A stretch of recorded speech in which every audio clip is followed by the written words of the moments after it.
Hi, welcome to my channel. In today's video, I'm going to be reading and reacting to crazy stories of what some girls did after chopping breakfast or after a heartbreak. So, breakfast na national cake.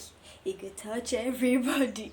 But really, I'm going to be reacting to these stories because, yeah, and I'm going to be leaving a link to the post that I'm reading this from in case you want to check it out yourself and just to give credit to the page.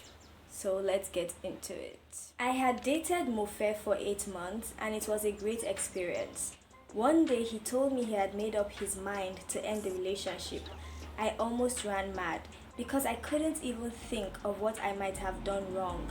After realizing that he didn't plan to change his mind, I told him I was pregnant. I faked pregnancy test results and even showed proofs that I registered for antenatal. I was happy at the time because I felt my trick made him stay around. I started eating unhealthy so my stomach could grow bigger as baby bump. I got tired of everything after 5 months and blocked him everywhere. Wow. I don't understand the whole pregnancy thing or the whole pregnancy trick that some people do to try and keep a man, because it just seems weird and I think people are catching on now. And at the end of the day, all that she left with was big stomach, because she could have just accepted it, gone through the healing process. But no, now she has big stomach because she was trying to act pregnant, and then she now blocked him everywhere and the guy would just be like, what happened? Yeah, I don't know what I think about that, because faking pregnancy, that is weird. So this person said, I wasn't the type that takes alcohol, but I went out to go get drunk the day my 2-year-old relationship ended. The last thing I remembered that night was drinking about 8 bottles of beer. Long story short, I woke up in a police station where I paid 50k to bail myself before I was released. I didn't even steal. SMH. See, Nigerian police, they're always going to look for a way to get money out of you no matter what. But then, I actually find it funny because you know that when you're watching movies, people are always getting drunk. They're always drinking and then getting drunk, and it's like, oh my gosh, I'm drunk and I can't hold myself. And so I think that was what she was thinking about, and that's the premise of the whole thing. And I remember even seeing a video, I don't know if I'll be able to find this video, but I remember seeing a video of a guy saying that, oh, because I don't drink, all I have to do is to drink, all I can do right now is to drink bottles of Coke because I'm heartbroken.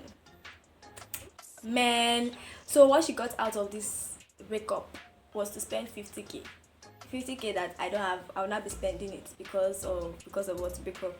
50k that I can use to spend on therapy and get better is what I will not be using to be bailing myself out of the police cell. But yeah, that is something.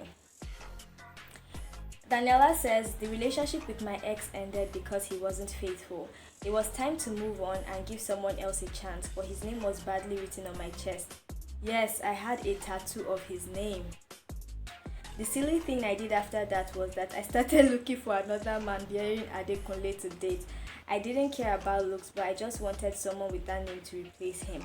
I turned several guys down only to realize that this search has wasted several years of my life. I have stopped using the criteria to look for a man, but finding a partner is still very hard for me to date.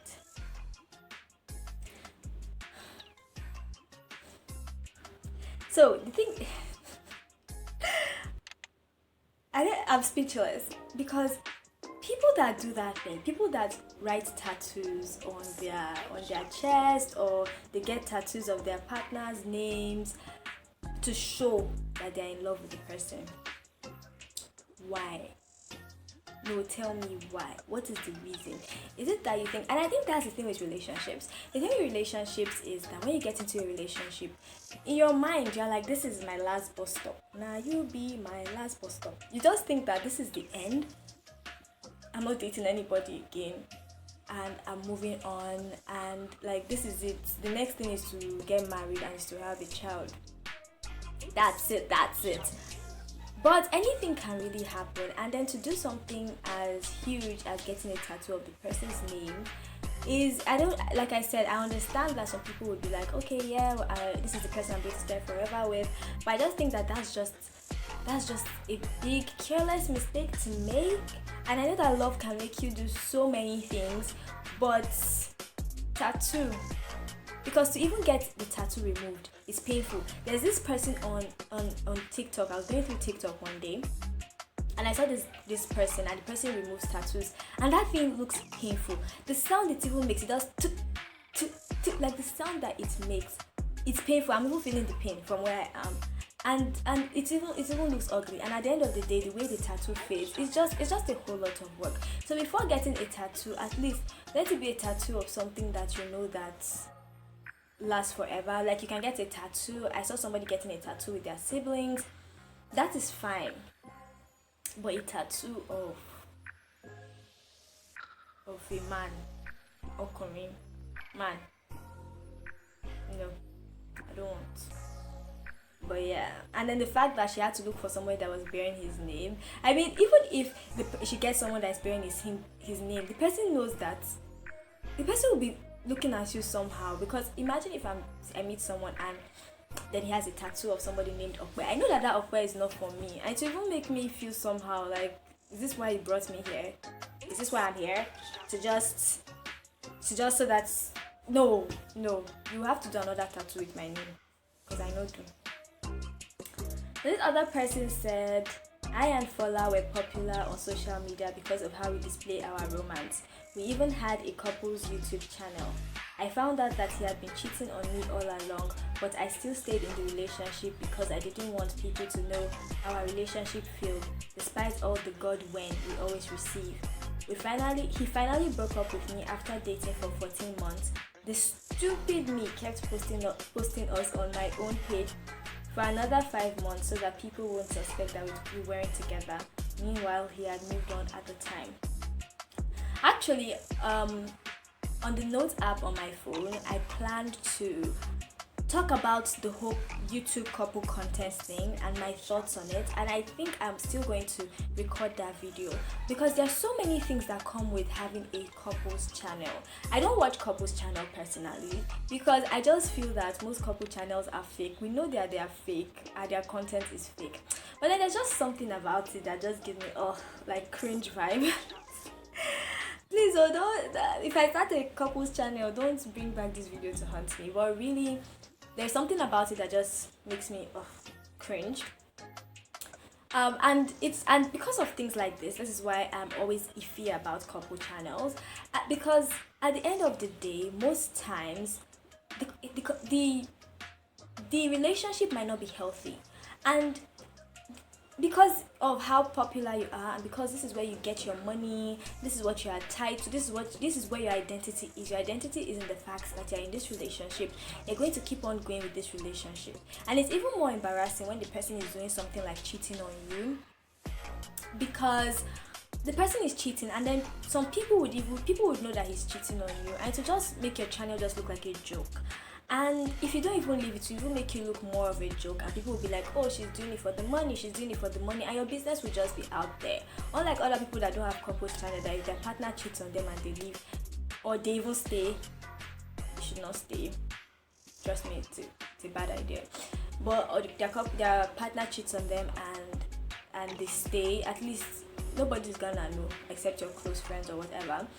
But this one, many people, like thousands of subscribers, are going to know, and it's really, it's not a good look. Like, your whole business is out there for everybody to speculate and to talk on, and then when you grow apart, it's going to be the same thing. And sometimes people might go to the guy's side if the guy is the one that cheated, or the girl's side if the girl is the one that cheated, because they don't care, because people already have their favorites from the channel. And so that's why I'm one of the reasons why I'm iffy about couple content, because it's like, what happens? I remember there was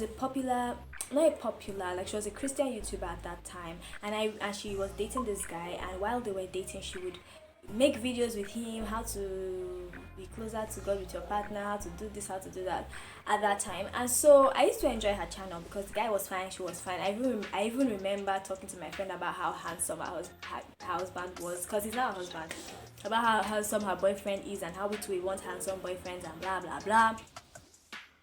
And then they got married, and then they went into this thing where I think they were going to get a divorce, and she said the reason why she stayed was because of social media. I think they are back together. They are back together now, but it's just that the fact that you feel the need to have to explain yourself to people, because people look forward to your content. And so if they see that you people are not together, they would notice that there's something wrong. If they see that it's only one person coming on the channel, and especially if it's a monetized channel, everything will just be weird and very, very messy.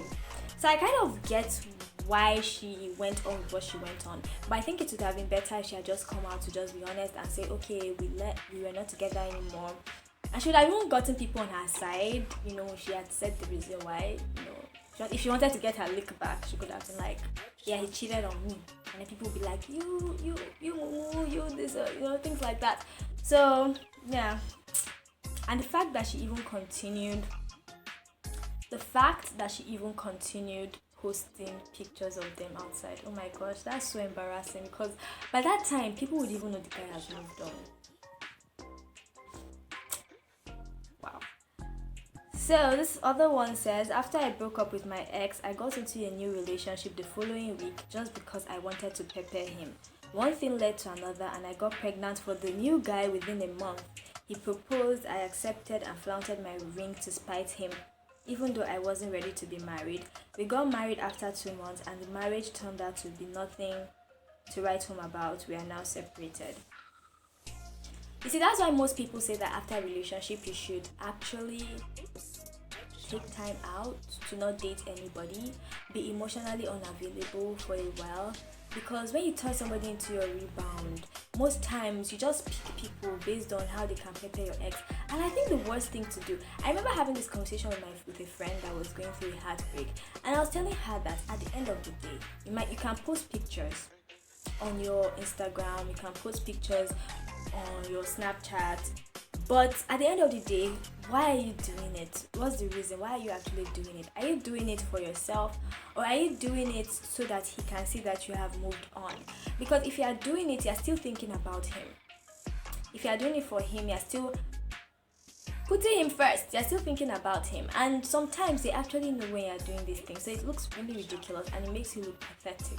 And they'll just sit down and just be watching. They won't say anything. They'll just be watching. They'll just be looking at you as you're doing all these things, as you're fooling yourself. So most times after a breakup, it's always advisable to take time out. Don't turn anybody into your rebound. If it even means not even interacting with people that might be of interest to you, just staying away so that you can focus on yourself, because that's the time to take the focus back on yourself. I have a podcast episode on healing from a breakup. You can check that out. I'll link it in the description box.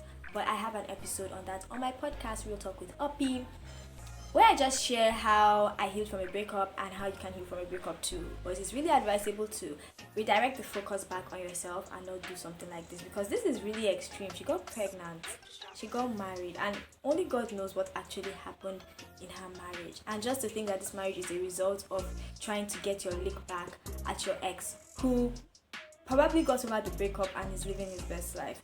It's not worth it. Don't do it, girl. Don't do it.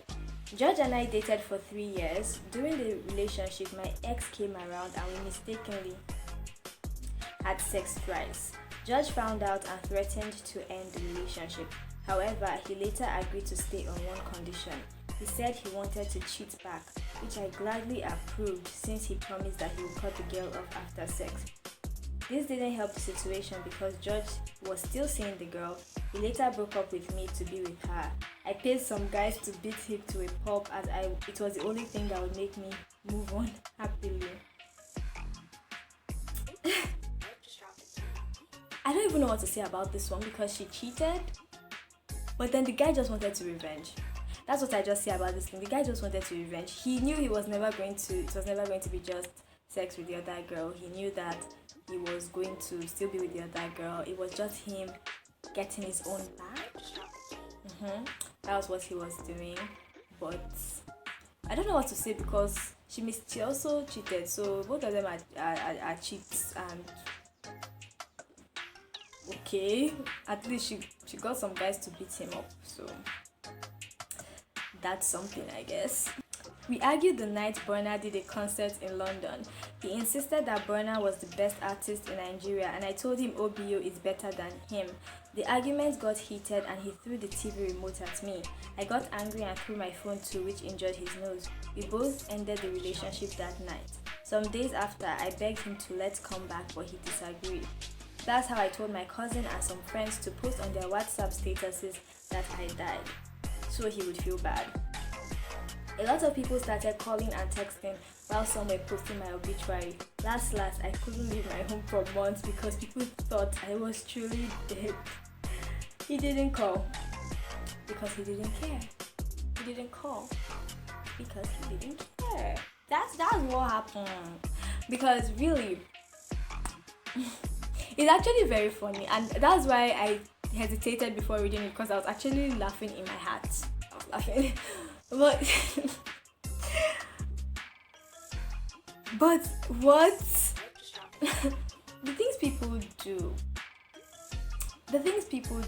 like there's some things I just really, in fact, this is the kind of thing you come back to anytime you feel like you've done something crazy or you've done something embarrassing. You just come back and read this and be like, okay, I'm alright, I'm normal. Because the things people do, I mean, and the guy didn't even call, and that's why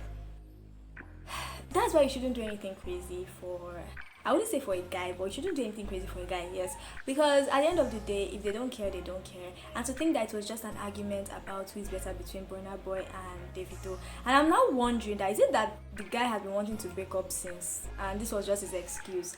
It's very possible that all this was framed up so that she would leave him alone, and that's why he didn't call. Because if it can't be something as little as that caused the breakup. So he probably didn't care. He probably wanted to end the relationship since, and this was just an excuse for him to end the relationship.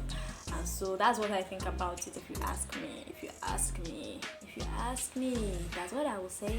I enjoyed recording this episode. If you like this episode, let me know in the comments which of have you done anything crazy for love, and which of for love, will I call this love? Because what is this? No, seriously, this is embarrassing. Have you done anything crazy for love, for a breakup, like after a breakup? Let me know in the comments. And it's actually funny because people do a lot of crazy things, but I can't even really fault them at the end of the day, because you're going through a heartbreak, you're going through emotions, and everybody has a way of coping. And some people will do some crazy things, because we can laugh about this, and I'm sure they can laugh about it now, that's why they can share the stories. But at that time, after a breakup, your emotions are all over the place, and if you don't have healthy ways of coping with your emotions, you're going to do a lot of crazy things to try and get the person back. And so I get it, but just try to not do any of these things this ladies did, or even crazier. But if there's anything that you've done for love that's crazy, let me know in the comments, and we can have a discussion about it. And if there's any story that made you laugh, or if you have anything to say about any of the stories, let me know in the comments so we can talk and we can laugh about it. Thank you for watching. Don't forget to like, subscribe, leave a comment, share with your friends if you enjoyed this episode, and check out my other videos. Thank you for watching. Bye.